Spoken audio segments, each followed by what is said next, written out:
Do you feel like you are working hard, but unable to earn as smart you are? It is because you still lack financial education. In this video, I am going to talk about 5 lessons that can help you to uplift your financial status.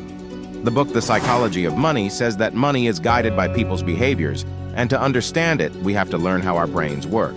The first lesson I learned was the way you behave with money matters more than how smart you are with money. Picture the example taken directly from Housel's book, how a janitor and gas station attendant, Ronald Read, quietly managed to get an $8 million fortune through disciplined saving and investing. Meanwhile, there was a Harvard graduate who did not achieve financial success despite his elite education. This contrast highlights the power of behavior over intelligence. While education is valuable, it is the financial habits that truly shape wealth. Ronald's story teaches us that simplicity, patience, and avoiding lifestyle inflation are key to building lasting financial security, regardless of background or education. This example also teaches us that it does not matter how much you earn, but how you spend what you have earned. Talking of which, have you ever taken insight into your expenses? If you cut down on your expenses a lot, then for you should pay attention to the way to make more money. The next lesson is, no one is crazy. How you use money is defined by what experiences you have had in your life. The book Psychology of Money says that an Australian grew up 30 years without recession does not know what an American with recession has experienced. We always know different stuffs according to our different lives. Housel says something really remarkable, that 2 equally experienced investors can have opposing ideas because they have viewed the things differently. A person who grew up in a very wealthy family would not know much about the Great Depression of economy until he would read it in school. Therefore, his relationship and thirst will not be as high as a child born in poverty, who has always wanted the things, but he could not because of lack of money. A person born in lower inflation, bonds can be money-printing machines, but for a person who lived in higher inflation, he can see them as wealth destroyer. Housel shares very heart-touching story of how a Chinese woman who was a prostitute before was pleased to work in a poor condition American job. Now this changed her mindset about how money works for her, while someone else in a wealthy family in America would think that her condition is worst, when for her, it was a good change. He takes the example of lottery ticket buyers, who usually are lower-income families in the U.S. They come up with the idea that we buy lotteries to live our dream that some are already living. We do not buy lotteries, we buy dreams. But here is the thing. Why these people always seem to be angry? Because they are doing the thing they cannot control. The third lesson for us is never enough. Morgan explains no matter how much some people earn, it's never enough for them. Housel says that it's important to chase money in a healthy way, and you have to know the point when money is controlling your emotions and brains rather than giving you the only life we have in this universe. You have to know when it's enough for you. Otherwise, you can lose the things you even already have. He takes an example of how Gupta and Madoff's Ponzi scheme lead to the destruction of their hundreds of millions of dollars and wanted even more. This craze for earning more and more lead to their collapse and can be attributed to their greed. Pay attention, understand this very precisely.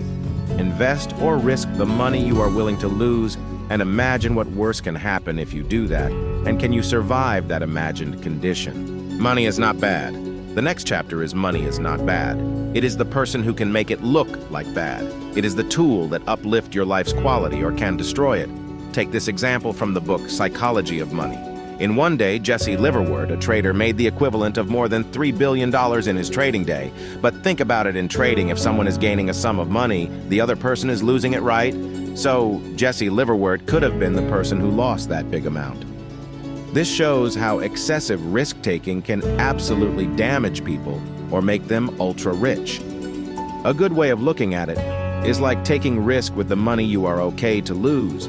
Otherwise, you would not be surprised to hear this, that how money would start to control your emotions, and you can end up in misery. It is always interesting to note how money can destroy or help you to increase your quality of life. Now imagine this, you have got a lot of money, but you end up losing it in a bad investment. Now, if you are like most of the people, you would say it's the God's fault or you got unlucky. No. God did not encourage you to be stupid enough to lose all that money.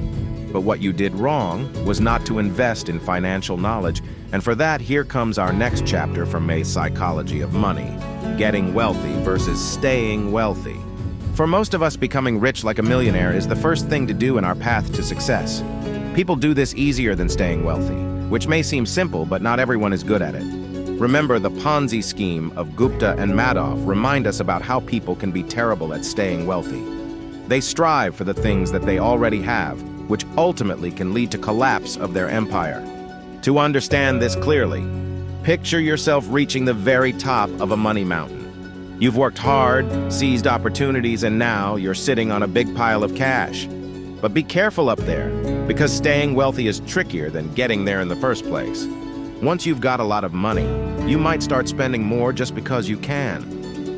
This lifestyle inflation means your spending goes up along with your income, eating away at your wealth over time. Success can make you feel unstoppable, like nothing could go wrong.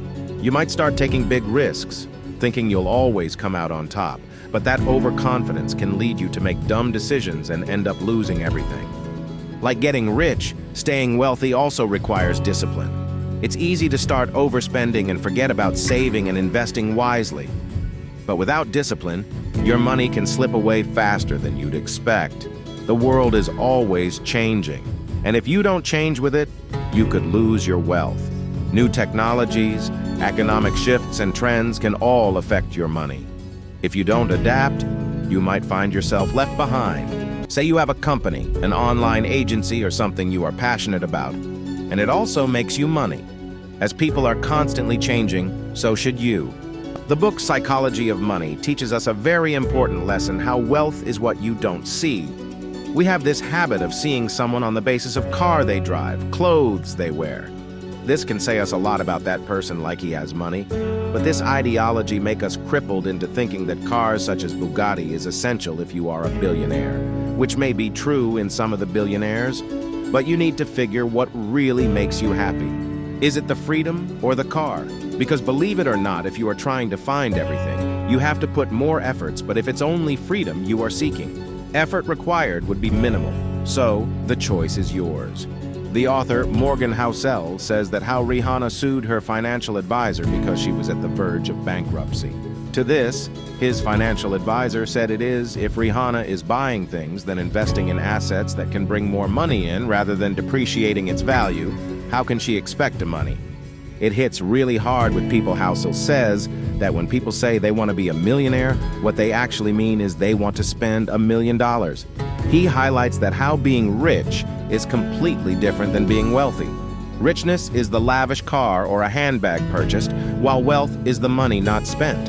Housel says that if you see someone's car or a big fat house, do not always assume that they are wealthy because they can be rich but not wealthy.